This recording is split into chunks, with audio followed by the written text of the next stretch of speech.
Good day, I'm Desir Santuya and our group is assigned to report on Lesson 2, Formulating My Philosophy of Education. We have already been acquainted with various philosophies. With which do you identify yourself? What is your personal philosophy of education? In this lesson, we are expected to formulate our own philosophy of education. Your philosophy of education is your window to the world and compass in life.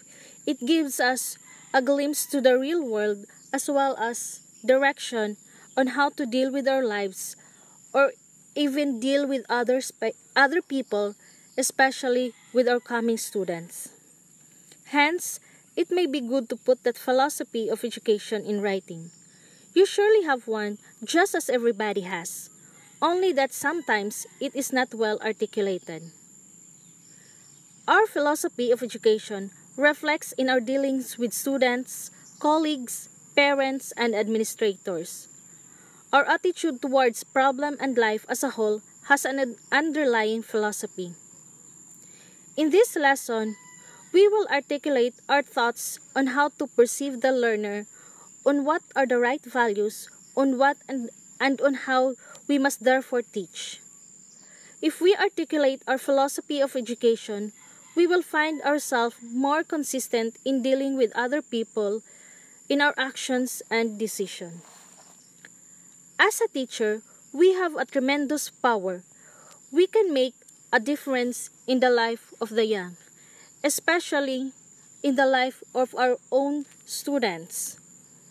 So, in this lesson, we will formulate our own philosophy of education.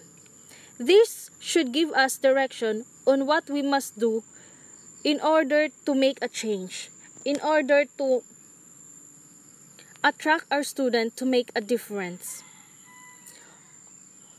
As a teacher, our philosophy of education must spell out very clearly on and how we should teach, how we should relate to our students to make a difference. Our philosophy of education we must make sure that it can make a difference to the life of our students, because no matter how great our philosophy of education, if we can't change or make a difference. Good evening, ma'am. Good evening, classmates. I'm Almana Rubin Ramos, and I will report the Chapter 8, Lesson 2, Formulating My Philosophy of Education.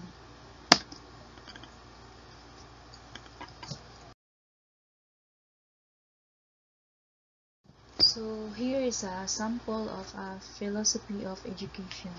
Study the example of teacher Macarena's philosophy of education given below. My philosophy of education as a grade school teacher. I believe that every child has a natural interest in learning and is capable of learning. I believe that every child is an embodied spirit. I believe that every child can be influenced, but not totally, by his or her environment. I believe that every child is unique, so comparing a child to other children has no basis. I believe that every child does not have an empty mind, but rather is full of ideas, and it's my task to draw out these ideas. I believe that there are unchanging values in changing times, and this must be passed on to every child by modeling value inculcation and value integration in my lessons. I believe that my task as a teacher is to facilitate the development of every child to the optimum of the maximum by reaching out to all children without bias towards the least of the children. Second, making every child feel good and confident about himself or herself through his or her experiences of success in the classroom. Third, helping every child master the basic skills of reading, communicating in oral and written form, arithmetic, and computer skills. Fourth, teaching is my subject matter with mastery, so that every child will use his or her basic skills to continue acquiring knowledge, skills, and values for him or her to go beyond basic literacy and basic numeracy. 6. By inculcating or integrating the unchanging values of respect, honesty, love, and care for others, regardless of race, nationality, appearance, and economic status in my lessons. Seventh, by consistently practicing these values to serve as a model for every child. Eighth, providing every child activities meant to develop the body, the mind, and the spirit. And last, teaching not only what to learn but more important, how to learn. That's all about my topic and thank you for listening. Good evening, everyone. I am Effany L. Acero. I am going to report the last part of our topic, which is in Chapter 8, Lesson 2, Formulating My Philosophy of Education. So I am going to discuss the abstraction and also the summary. So abstraction. So let us know the things that that maybe we don't know yet. So first, your philosophy of education is your concept of the learner, concept of what must be taught and how this must be taught. So these are the things that we must know. So Teacher Macrina subscribes to the Christian philosophy because she believes that the learner is an embodied spirit and she wants to provide every child with activities that are meant to develop the learner's body, mind, and spirit. So these thoughts are the basis of your actions and decisions when you prepare to teach and when you teach. Next is she also believes in the behaviorist philosophy because she accepts that the learner can be influenced by the environment. So the fact that she is mindful of the development of the mind makes her a rationalist because she is after the mind and spirit. She is also humanist in thinking and in practice.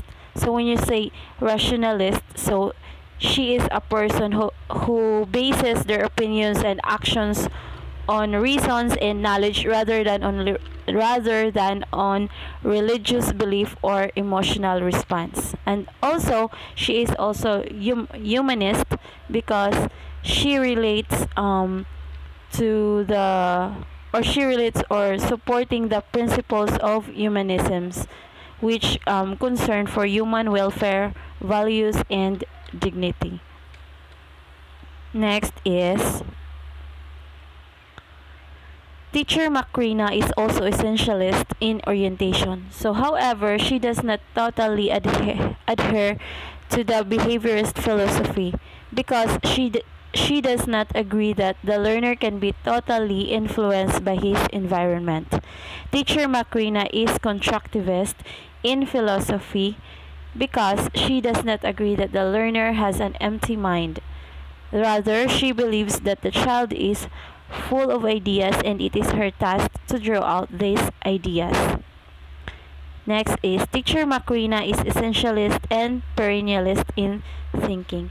So when you say essentialist, so it is a belief that things have a set of characteristics which make them what they are. And also when you say perennialist or perennialism, so these are the people that believes that the focus of education should be the ideas that have lasted over centuries. So they recommend that students learn from reading and analyzing the works by history's finest thinkers and writers. And Teacher Macrina, she is also cognitivist in thinking and practice. So she convinced that her primary task is the child's mastery of the basic skills of reading, communicating in oral and written form, arithmetic, and computer skills. She believes that mastery of these basic skills prepares the child to go beyond the basics, and behaviorist philosophy makes her work hard for every child every child to experience success, which surely contributes to a favorable learning environment. And um, she believes in unchanging values of respect, honesty, love, and care for others, regardless of gender, race, ethnic, ethnicity, nationality, appearance, and economic status, and therefore, it calculates them in her lessons. And also, in terms of cognitivist, teacher Macrina also cognitivist in thinking and practice, because like Bronner, so Jerome Bronner mm, is the is a cognitivist philosopher or cognitive psychologist, which believe that development does not consist of discrete stages, but is a continuous process. And he also believed that language is a cause and not a consequence of learning, that the goal of education should be intellectual development. And that's why teacher Macrina believes that modeling these values is the most effective way to teach those values. And she wants to make use of hands-on, minds-on, hearts-on experiences inside and outside the classroom. So, teacher Macrina applies the progressivist dictum, learning by doing, and the whole world is classroom. So it is outside the classroom. So she is also progressivist in the sense that she teaches learners not only subject matter but also how to learn. So when you say progressivist, so she is trying to make the or you are if you are a progressivist teacher, so you are trying on making the school interesting and useful by planning lessons that provoke curiosity. In a progressivist school, students are actively learning. The students interact with one another and develop social qualities such as cooperation and tolerance for different points of view. Now, next is the summary. So, this is the summary of our report. So it is important that you make explicit your own philosophy of education. Your philosophy is your window to the world and compass in life. Your philosophy is your own thought and formulation, never formulated for you by another. That is why you were advised to begin starting it with the phrase, I believe. It is best to state in the concrete, not in abstract, like in theories, because this is your blueprint to daily life. So, kining philosophy, murag, dili ni si ingon nga murag atong masundog sa lain kay kanang mao kaning mo na sang murag gi start si jag I believe kay murag nagikan nato si ba nga mao ni si ato ang philosophy on how to teach the students ug unsay kanang mga capabilities and abilities sa mga estudyante nga moy atong gituuhan. So mo nang we need to make and create explicit philosophy nga kanang clear og dili siya ingon nga taphaw ra kay mo na siya ang atong gituuhan nga kaning estudyantehha mao ni ijahang behavior, mao ni ijahang ang quality sa usa ka tawo nga makantigos siya tungod kay mao ni mauna. So mao na siyang dili kay ingon nga abstract ra ang atong pagbuhat sa usa ka philosophy, but we need to make it a concrete one nga dili kay sa ato rang hunahuna sa ato rang hunahuna nga ingana kun dili based pod sa atong experience or sa atong gibuhat ug sa atong panggibuhaton. So mo na siya kay kining atong philosophy or our philosophy in education, it is also the blueprint for our daily life. mo ni siya atong tamdanan or plano guide nato on how to teach the students, on how to handle the students para makahibaw ta nga ang atong estudyante mao ni siya ang isang maabot dili kay maura ni. So mo nang we need to be careful of this philosophies, and also be explicit, and also be more sensitive in our students. So that would be all. Thank you so much, and God bless.